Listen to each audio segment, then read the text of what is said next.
আব্বা, আপনি মুরব্বী মানুষ, আপনিই বলেন। তুমি বলো বৌমা, সমস্যা নাই। একজন বললেই তো হয়, এভাবে একজন আরেকজনের উপরে চাপিয়ে দিচ্ছ কেন?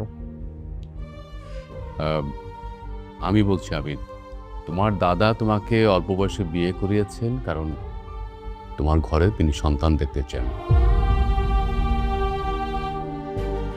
হ্যাঁ বাবা, সেটা তো আমি জানি।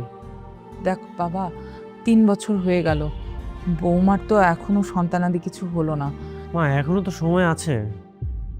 আমি মরলে তারপরে সময় হবে।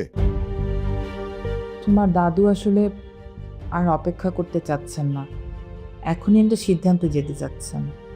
সিদ্ধান্ত? কি সিদ্ধান্ত মা?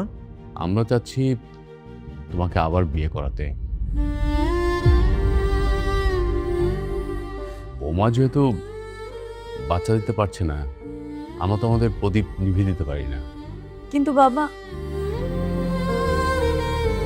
কিছু মনে করবেন না, আমরা তো এখন অনেক ছোট, বিয়ে হয়েছে মাত্র 3 বছর।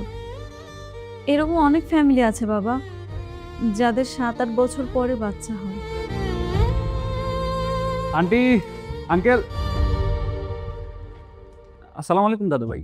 ওয়ালাইকুম আসসালাম। আঙ্কেল, এই যে মিষ্টি। কিসের মিষ্টি বাবা? গতকাল রাতে আমার সন্তান হয়েছে, তাই মা আপনাদের জন্য মিষ্টি পাঠিয়েছে। আলহামদুলিল্লাহ, আলহামদুলিল্লাহ। এই তোমার 6 মাস আগে বিয়ে হলো? কি যে বলেন না আঙ্কেল, আমি বিয়ে করেছি 1 বছর 1 মাস হয়ে গেছে। মনে হয় এই সেই দিন তোমার বিয়ে খেলাম বাবা, কত আনন্দ করলাম। অনেক দোয়া তোমার বাচ্চার জন্য। জি অবশ্যই আন্টি, আমার আর আমার সন্তানের জন্য দোয়া করবেন। দাদা ভাই, এই যে মিষ্টি। ভাবি, সবাইকে মিষ্টি দিয়ে দিয়ে। আঙ্কেল আন্টি, আমার জন্য দোয়া করবেন। আবিদ, আসি তাহলে।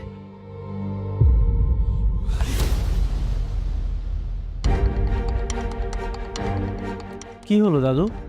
কি হয়েছে বুঝিস না? তা বুঝবে কি করে? 3 বছর বিয়ে হয়েছে, এখনো তোমার বাচ্চা কাচ্চা কিছু হয়নি।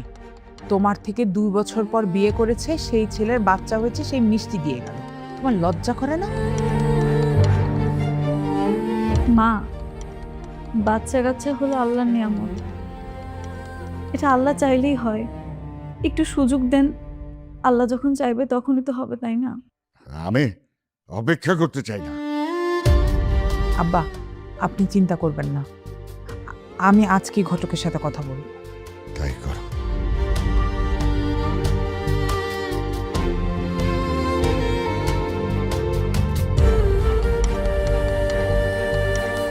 আবিদ, তুমি দ্বিতীয় বিয়ের জন্য প্রস্তুতি নাও। আমরা আগামী সপ্তাহে তোমাকে বিয়ে করাবো।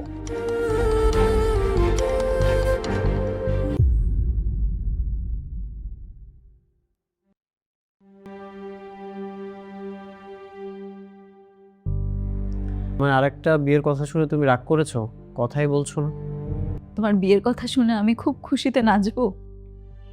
দেখো, কিছু তো করার নেই, আমার তো একটা সন্তান দরকার, তাই না?